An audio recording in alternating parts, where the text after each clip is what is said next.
नमस्कार दोस्तों, स्वागत है आपका अपने यूट्यूब चैनल न्यू एकेडमी में। आशा करते हैं सभी मित्र अच्छे होंगे, स्वस्थ होंगे, मस्त होंगे। तो मित्र, आज हम शुरू करेंगे एक टॉपिक जो है बहुत ही इम्पोर्टेंट टॉपिक का डिस्कशन करेंगे, जो कि विभिन्न एग्जाम में पूछे जाते हैं। इन्हें याद करने का प्रयास करेंगे। उम्मीद करते हैं कि पढ़ने के बाद इस टॉपिक से जो कन्फ्यूजन होता है वो ना के बराबर होगा। तो उम्मीद करते हैं वीडियो आपको बहुत पसंद आएगा। चलिए शुरू करते हैं। राज्य के नीति निर्देशक तत्व। तो सबसे पहले इसका वर्णन संविधान में कहाँ है, जैसे बेसिक चीज़ें हैं इसका हम लोगों को पता होना चाहिए। जैसे भाग 4 हुआ, भाग 4 में अनुच्छेद 36 से 51 तक मतलब रखा गया है। ये बेसिक है, आप सबको पता ही होना चाहिए। तो आते हैं, देखते हैं कि ये संविधान में क्या है, इसकी उपयोगिता। तो और इससे जुड़े हुए जो क्वेश्चन आते हैं उन्हें कैसे हम लोग जो है सॉल्व करते हैं। तो चलिए संविधान में स्टार्टिंग में चलते हैं हम लोग। जैसे संविधान सभा का जब गठन हुआ था, निर्माण हुआ था, जब हो रहा था, तो आप लोगों को याद होगा कि उस समय संविधान सभा के सलाहकार कौन थे। तो बी.एन. राव थे। बी.एन. राव जी ने कहा था, उन्होंने सलाह दिया था कि भारतीय संविधान में जो है 2 तरह के मौलिक अधिकार रखे जाएं। एक वो है, पहला नंबर वो है, एक मौलिक अधिकार वो है जो संविधान लागू होने के तुरंत हो सके और उन्हें जो न्यायालय में परिवर्तनीय माना जा सके। और जो दूसरा मौलिक अधिकार वो रखे जाने चाहिए जो धीरे धीरे करके राज्य द्वारा अर्थात जो है सरकार द्वारा लागू किया जा सके। लेकिन इनके विचारों को माना तो गया, परंतु उन्हें मौलिक अधिकार 1 या 2 के नाम से नहीं रखा गया, बल्कि मौलिक अधिकारों को मौलिक अधिकारों के नाम से रखा गया और जो है मौलिक अधिकारों को मौलिक अधिकार के नाम से जाना गया। और जो न्यायालय में परिवर्तनीय है।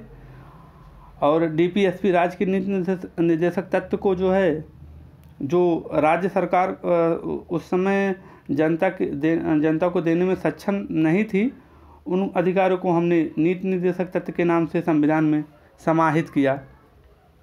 तो मित्र, इसके बाद जो है कि इसमें हम लोग शॉर्टकट में से डीपीएसपी के नाम से जानते हैं। तो राज्य के नीति निर्देशक तत्व को वास्तव में संविधान में मौलिक अधिकार के समान ही जगह दिया गया है। अब आते हैं, देखते हैं आखिर क्या है राज्य मतलब होता है कि सरकार को क्या करना चाहिए, जनता को किस प्रकार की सुविधाएं देनी चाहिए, उसी के संबंधित में प्रावधानों को संविधान में डीपीएसपी के तहत जो है जोड़ा गया है।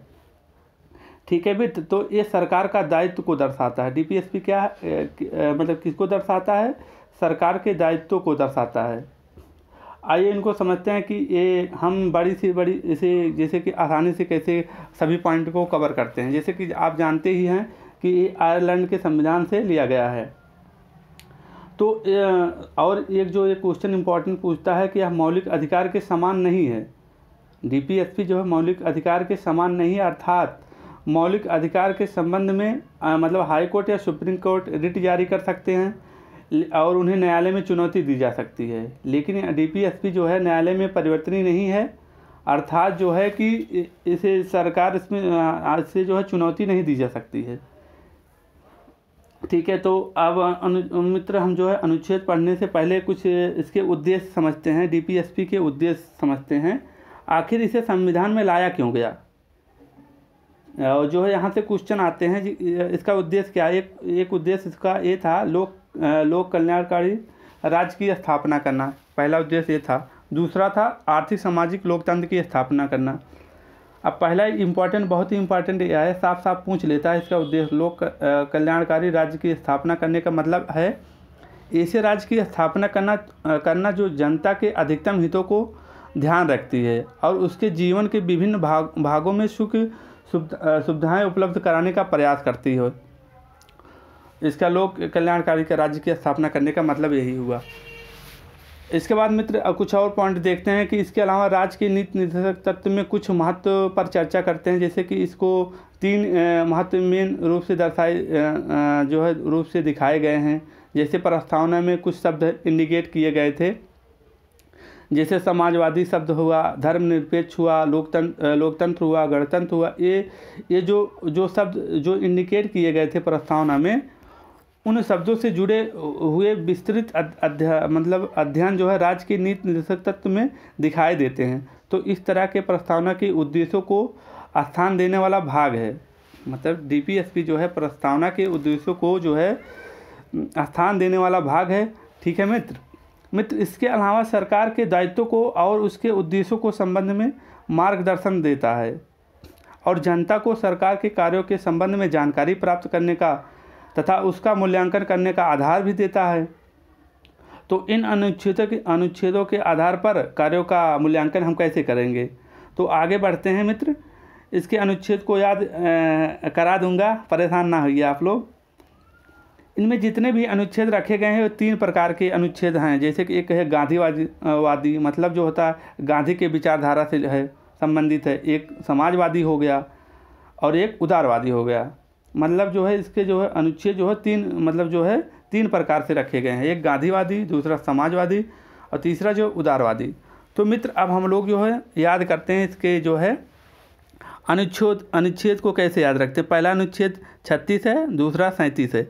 हम इनको कैसे याद रखते हैं? 36 और 37 मैंने बताया था जब मौलिक अधिकार बता रहे थे, उस समय बोले थे कि अनुच्छेद का पहला जैसे कोई किसी भी पार्ट का भाग का पहला अध्याय अनुच्छेद क्या कहता है, राज्य के बारे में बताता है। जैसे हमने अनुच्छेद 12 में क्या बोला था, राज्य की परिभाषा देता है। तो और जो है यहाँ भी 36 क्या है, राज्य की परिभाषा देता है। अब 37 देखते हैं, न्यायालय में परिवर्तनीय नहीं है।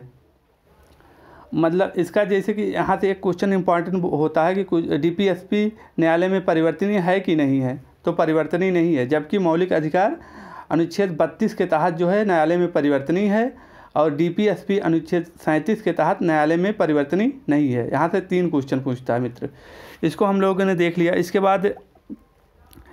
बाद देखते हैं इसको तीनों को देखते हैं। 37 हुआ, 38 हुआ, 39 हुआ, 40 हुआ। मित्र इसे हम कैसे याद रखते हैं? ये प्रस्तावना में जैसे कि अनुच्छेद 38 हुआ सामाजिक, आर्थिक एवं राजनीतिक, ये प्रस्तावना में इसकी बात कही गई है। मतलब सामाजिक, आर्थिक और राजनीतिक न्याय की स्थापना करना अनुच्छेद 38 में है। और 39 में क्या है, संसाधनों का उचित वितरण, समान कार्य समान वेतन। समान कार्य समान वेतन मतलब क्या हो गया कि जो पुरुष हैं स्त्री पुरुष को समान वेतन मिलना चाहिए, इसके बारे में प्रावधान किया गया है। और 39 ये जो है समान अवसर पर न्याय देना। देखिए 38 क्या है, राजनीतिक न्याय, मतलब तीनों न्याय, राजनीतिक न्याय, आर्थिक न्याय और जो है सामाजिक न्याय। और इसके बाद जब न्याय मिल जाएगा, न्याय मिलने के बाद जो है हम लोग उसके समान का उचित वितरण होना चाहिए। और जो 39 में क्या है, समान अवसर पर जो है न्याय देना। ठीक है मित्र, ये हो गया। ये जो है किस संविधान संशोधन द्वारा जोड़ा गया था, तो 42वां संविधान संशोधन 1976 में जोड़ा गया था। ठीक है, मतलब मित्र जैसे कि इसको देख लिया हम लोग। इसके बाद आते हैं कि पंचायत को देखते हैं। ये पंचायत का तो अनुच्छेद हम लोगों को पता ही है, ये अलग से देख लें। पंचायत का गठन प्रारंभ में जैसे कहा था, प्रारंभ में सरकार पर ये निर्भर करता था। पंचायत क्या था, प्रारंभ में नहीं था। प्रारंभ में जो था ये सरकार पर निर्भर करता था। अगर उनके पास संसाधन है कि उपलब्ध हैं तो वो मतलब स्थापना कर सकते हैं, अगर नहीं है तो नहीं कर सकते हैं।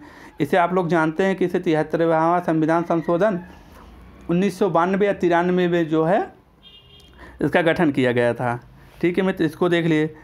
इसके बाद हम लोग देखते हैं इन अनुच्छेद को 41, 42, 43 इनको देखते हैं। 41, 42, 43 को कैसे याद रखते हैं? 41, 42, 43 इनको एक साथ याद रखते हैं। जैसे क्या है, कुछ दशा में काम, शिक्षा, लोक सहायता पाने का अधिकार है। जैसे 41 में हम काम पा जाएंगे। ठीक है, वो काम कैसा होना चाहिए, न्याय संगत होना चाहिए। भाई काम कैसा होना चाहिए, 42 में न्याय संगत होना चाहिए। और जो है 43 में क्या है, जिससे कि हमारा जीवन व्यापन चल सके। निर्वाह, मजदूरी, कुटीर उद्योग है, जिससे मतलब हमारा जीवन बेहतर तरीके से हमको जितनी मतलब जो ज़रूरत है वो हमारा हो सके।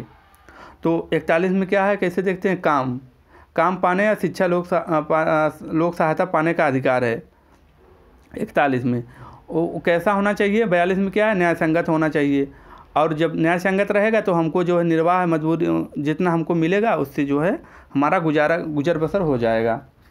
मित्र इसको देख लिए हम लोग। इसके बाद इसको हम लोग अलग से देखते हैं 42, 44 44 मतलब समान दिख रहा है तो समान नागरिक संहिता हो गया। तो मित्र इसको देख लिए ना, 44 मतलब समान नागरिक संहिता, दोनों अनुच्छेद मतलब अनुच्छेद 44 समान दिख रहा है तो समान नागरिक संहिता हो जाएगा। ठीक है मित्र, इसको देख लिए। इसके बाद आते हैं 45-46 को हम एक साथ याद रखने की कोशिश करेंगे।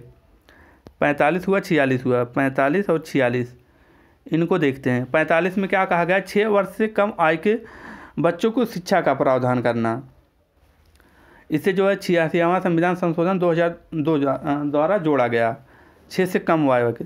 45 में ये कहा गया। 46 में क्या कहा गया है, अनुसूचित जाति एवं जनजाति जो है उनके शिक्षा के बारे में, उनके हितों के आर्थिक शिक्षा के बारे में प्रावधान की बात कहा गया। मतलब 45 हमें कैसे याद रहेगा, 6 से कम, और 46 में क्या है, अनुसूचित जाति एवं जनजाति के लिए है शिक्षा का प्रावधान। 45-46 दोनों शिक्षा से ही संबंधित है। इसको हम मित्र इस तरीके से याद रख लिए। अब आते हैं मित्र, इसको देखते हैं। 47 हुआ, 48 हुआ, 48A हुआ। इन्हें हम कैसे देखते हैं, 47 से जो है 47, 48 और 48A को हम जो कैसे आसानी से समझते हैं। 47 में क्या है, मद्य निषेध, मतलब सरकार जो है उस पर रोक लगा सकती है। जब सरकार रोक लगा सकती है, जैसे कहा जाता है कि सरकार मतलब शराबबंदी कर दे सकता है राज्य सरकार अगर चाहे तो इन सब चीज़ों पे उसको बंद करा सकती है। जैसे जब बंद करा देगी तो उसके लिए पोषाहार स्वास्थ्य की जो है व्यवस्था करना पड़ेगा, सरकार को उपलब्ध कराना पड़ेगा। तो मतलब मद्य निषेध, पोषाहार, स्वास्थ्य उपलब्ध कराएं, सरकार का ये दायित्व है। ठीक है, तो 47 में मतलब शराबबंदी हो गया। 48 हम जब बंद हो जाएगा, 48 में क्या करेंगे, तो कृषि करेंगे ना, कृषि करेंगे। कृषि हुआ, पशुपालन हुआ, जब कुछ पीने के लिए जो चाहिए, दुधारू पशु हुआ, ये सब मतलब दुधारू पशु से यहाँ तक मतलब ये है कि राज्य सरकार को बढ़ावा देना है कि जैसे कि गौशाला हो गया, गौशाला को खोलवाना, जैसे खोला जा रहा है तो इसी के अंतर्गत आएगा, अनुच्छेद 48 के अंतर्गत आएगा। और 48A जो है पर्यावरण संरक्षण के बारे में बात करता है। ये भी जो है जो का है, इसमें 42वां संविधान संशोधन 1976 में ही जोड़ा गया। तो मित्र कैसे याद रखें, 47, 48 से कैसे याद रखें। 47 में जो है हमने शराब पीना बंद कर दिया। जब हमने शराब पीना बंद कर दिया मतलब आदमी सुधर गया, तो कृषि करेगा, मतलब खेती बाड़ी करेगा। उसके बाद उसको छांव के लिए जब खेत में उसके आरे पौधा लगा देगा, उससे पर्यावरण सोचेगा, स्वच्छ हो, अच्छा काम सोचने लगेगा। इन तीनों अनुच्छेदों को हम एक साथ याद रख लिए। इसके बाद मित्र आते हैं, इनको तीनों को एक साथ कैसे याद रखते हैं। 49 हुआ, 49 हुआ, 50 हुआ, 51 हुआ। बहुत ही आसानी से हम लोग इसे समझ जाएंगे। जैसे 49 क्या हुआ, राष्ट्रीय महत्व स्मारकों स्थानों का संरक्षण करना। ठीक है, राष्ट्रीय हो गया। और 51 क्या हो गया, अंतर्राष्ट्रीय हो गया।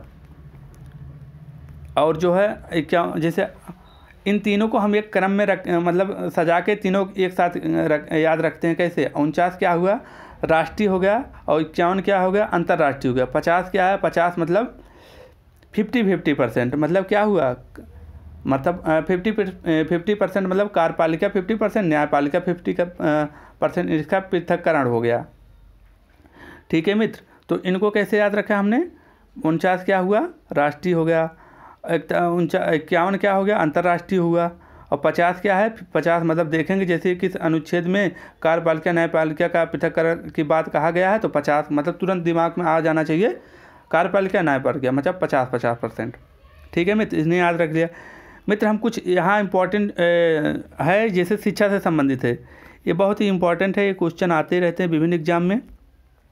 इन्हें हम कैसे सरलता से समझते हैं, जैसे कि हमने ये शिक्षा से संबंधित महत्वपूर्ण अनुच्छेद हैं, इन्हें हम अलग से नोट डाउन करेंगे और ये समझेंगे। हमने जितना अभी अनुच्छेद 1 से लेकर 51 तक जो पढ़ा है, इसमें शिक्षा के बारे में जो है अभी तक चर्चा हुई है किन किन अनुच्छेदों में।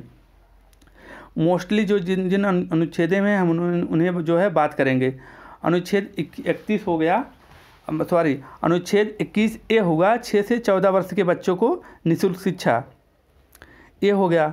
और अनुच्छेद 30 में कहा गया है अल्पसंख्यक वर्गों के लिए शिक्षण संस्थान की व्यवस्था। मतलब यहाँ भी कहा गया, यहाँ किसको कहा गया, अल्पसंख्यक जो हैं। ठीक है मित्र। इसके बाद 41 देखते हैं। अनुच्छेद 41 में भी कहा गया है काम, शिक्षा, लोक सहायता पाने का अधिकार है। ये भी शिक्षा से संबंधित अनुच्छेद है। अनुच्छेद 45 क्या है, यहाँ जैसे 21 हुआ और 45 हुआ, इनको दोनों को देख रहे हैं आप। यहाँ वहाँ का कहा गया था मतलब 21A में कहा गया था 6 से 14 वर्ष के, और यहाँ 45 में कहा गया है 0 से 6 वर्ष के बच्चों को शिक्षा तथा पोषण की व्यवस्था कराना। ठीक है। इसके बाद जो है 51A जो है हमारा मौलिक कर्तव्य आएगा। अभी हम लोग आगे क्लास में पढ़ेंगे। मौलिक कर्तव्य जो है 11 हैं हमारे, मूल जो है ये जोड़े गए थे, मूल संविधान के भाग नहीं थे, इसको हम उसी में देखेंगे। तो इसमें भी कहा गया 6 से 14 वर्ष तक बच्चों को जो है अवसर शिक्षा का अवसर प्रदान करना। तो मित्र ये सब और इनकी संविधान संशोधन द्वारा लाया गया है इनको। तो अगर जहाँ भी देख रहे हैं आप, एक इतना समझ लीजिए, जहाँ शिक्षा 86 की बात आएगा तो ये जो शिक्षा से ही संबंधित है। 86वां संविधान संशोधन जो है शिक्षा से ही संबंधित आएगा। जैसे कि हम अगर इसको बोलते हैं 86 और शिक्षा तो सेम लगते हैं, इस तरीके से मित्र याद रखना। और सन किस सन में, तो हमने पहले बताया है 8 और 6 का डिफरेंट क्या होता है, 2 होता है, तो 2002, इस तरीके से हम इसको याद रखेंगे। ठीक है मित्र, इसको देख लीजिए। इसके बाद मित्र थोड़ा यहाँ की पॉइंट लिखा है हमने, जैसे कि यहाँ आप देख पा रहे हैं कुछ वाद हैं, कुछ प्रमुख वाद हैं। किसमें क्या कहा गया है, कुछ प्रमुख वाद हैं मित्र। जैसे केशवानंद भारती वाद में कहा गया 1973 में कहा गया है मौलिक अधिकार जो है राज्य के नीति निर्देशक तत्व से श्रेष्ठ हैं, ये कहा गया था। और 42वां संविधान संशोधन 1976 में ये कहा गया था डीपीएसपी जो है मतलब राज्य के नीति निर्देशक तत्व जो है मौलिक अधिकार से श्रेष्ठ है, ये कहा गया। लेकिन जो है मिनर्वा मिल्स वाद में कहा गया है 1980 में कहा गया है कि दोनों में संतुलन है, मतलब जो है दोनों का समान उद्देश्य है, जनता को अधिक से अधिक सुविधा देना। तो इसमें ये कहा गया है मित्र, इसको भी नोट डाउन कर लेना, याद रखना। ठीक है मित्र। तो जो है मित्र इसके बाद जो है आप ऑब्जेक्टिव लगाना, इसको एक बार रिवीजन कर लेना। इसके बाद आप ऑब्जेक्टिव लगाना, आपको बहुत ही हेल्पफुल मिलेगा, बहुत ही ज़्यादा मदद मिलेगी। ठीक है मित्र, आशा करते हैं ये वीडियो जो है बहुत ही अच्छा लगेगा और आपको जो कन्फ्यूजन अब तक हुआ होगा वो दूर हो जाएगा। अगर कोई भी दिक्कत आता है तो आप कमेंट बॉक्स में जो है कमेंट कर सकते हैं। आपको अगर कुछ सुझाव देना है तो आप दे सकते हैं, उसके लिए वेलकम। ठीक है मित्र, तो फिर मिलते हैं अगले वीडियो में हम लोग। तब तक के लिए जय जवान जय किसान।